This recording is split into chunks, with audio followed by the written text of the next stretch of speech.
Morgoth created dragons. He bred them, shaped them, gave them intelligence and fire. They were supposed to be his ultimate weapons, unstoppable monsters that would crush the elves and conquer Middle-earth.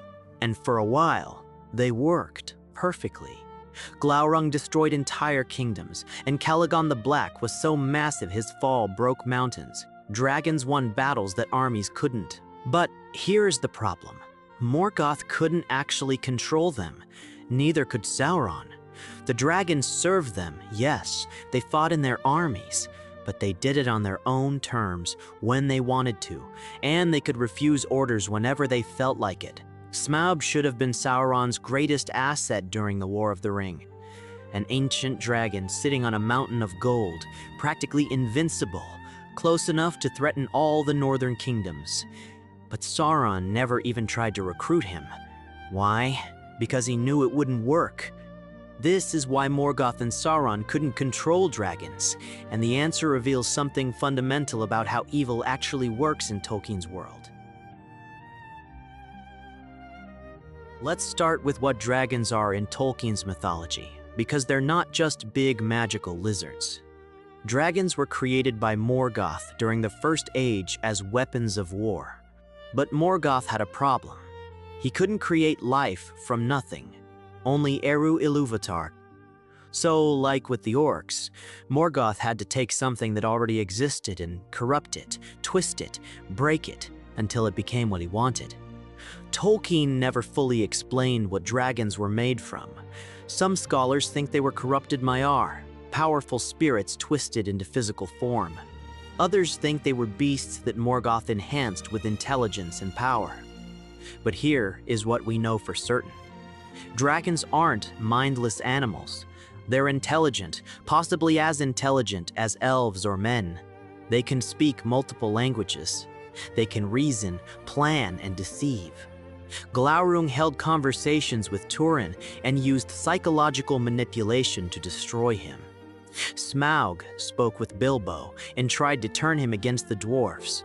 This intelligence is crucial, because you can't control an intelligent being the way you control an animal or a tool. Intelligence brings will, and will can choose to disobey. The first major sign that Morgoth couldn't fully control dragons happened with Glaurung, the father of dragons. Glaurung was Morgoth's prototype, the first of the great dragons. Morgoth bred him to be a weapon, and when Glaurung was still young, he was already enormous and terrifying. Around the year 260 of the First Age, Glaurung decided on his own to leave Angband and attack the elves. Morgoth didn't order this. Glaurung just did it because he wanted to test his strength. The attack failed. The elves, led by Fingon, drove Glaurung back with arrows. The dragon wasn't fully grown yet and couldn't withstand concentrated archery. He retreated to Angband, humiliated, and Morgoth was furious. Not at the elves, at Glaurung. Tolkien writes that Morgoth punished the dragon severely for attacking without permission. Think about what this means. Morgoth created dragons to be weapons, but the weapon decided when to attack on its own. Morgoth had to punish his own creation for being too aggressive.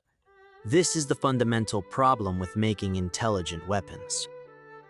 They develop their own goals, their own desires, their own sense of when and how to act.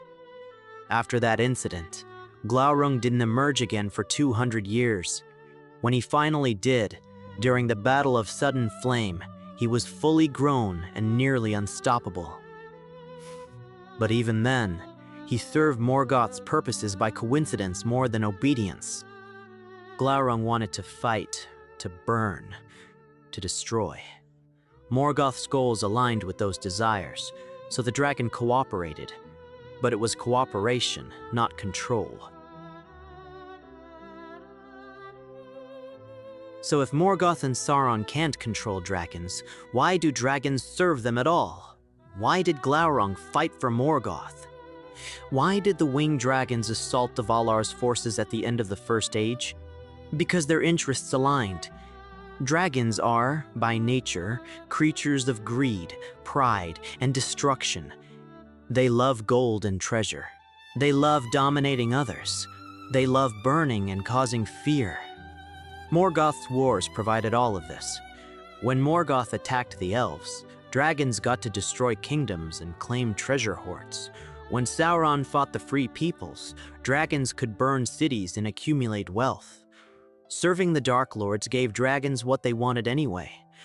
But the moment a dragon's personal interests diverged from the Dark Lord's goals, the alliance ended. Smaug is the perfect example. After Morgoth's defeat, Smaug had no master.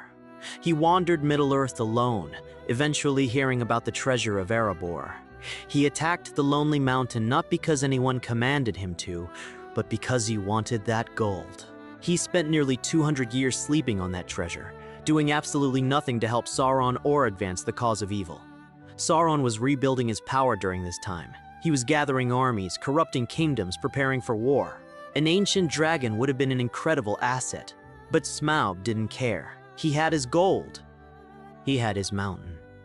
That was enough. There is evidence that Sauron did try to recruit dragons, and it didn't work. Gandalf mentions this in his conversation with Frodo about the ring. He says that Sauron desperately needs the ring back because without it, his power is limited.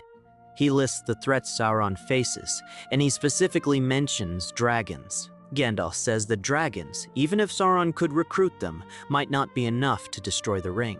This is crucial. Even if Sauron could recruit them, Gandalf knows it's not certain.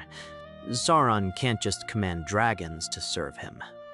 He'd have to negotiate, persuade, offer them something they want, and dragons are notoriously difficult to negotiate with because they value their independence above almost everything else. There is also the question of why Sauron didn't approach Smaug. The dragon was right there, a few hundred miles from Dol Guldur, where Sauron was rebuilding his power. If Sauron could have controlled or even reliably allied with Smaug, he would have. A dragon assault on Rivendell or Lothlorien would have changed the strategic balance of the Third Age completely. But he didn't, probably because he knew it wouldn't work. Smaug would have demanded something Sauron couldn't or wouldn't give. Or worse, Smaug might have attacked Sauron's own forces out of boredom or greed. So why couldn't Morgoth and Sauron control dragons? Because dragons are too much like them. Morgoth created dragons to be powerful, intelligent, and filled with pride and greed. These traits made them effective weapons, but they also made them impossible to truly control. You can't create a being with intelligence, will, and pride, and then expect it to obey you perfectly. Intelligence means it will develop its own goals. Will means it can choose to pursue those goals over yours. Pride means it won't submit to domination without constant enforcement. This is the fundamental weakness of evil in Tolkien's mythology. Evil cannot create, it can only corrupt, and corruption is inherently unstable.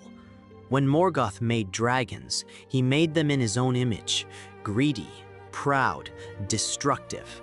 But those same qualities made them unreliable servants. A dragon serves you as long as your goals align with its desires. The moment they diverge, you have no real power over it. This is why Sauron relied on orcs, Nazgul, and corrupted men instead of dragons. Orcs can be controlled through fear and the unifying presence of his will. The Nazgul are bound to him through the 9 rings. Corrupted men can be manipulated through their desire for power. But dragons?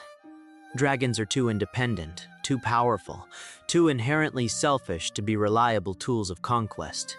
Morgoth learned this with Glaurung. Sauron learned it by watching what happened to Morgoth. And by the time of the War of the Ring, there probably weren't many dragons left anyway. Most died in the War of Wrath at the end of the First Age. The few that remained, like Smaug, lived in isolation, pursuing their own hoarded wealth and caring nothing for the Dark Lord's plans. So Morgoth and Sauron couldn't control dragons because dragons were too much like them, intelligent enough to recognize manipulation, proud enough to resist domination, greedy enough to prioritize their own desires over anyone else's goals. The dragons served when it suited them. but they could never be truly controlled.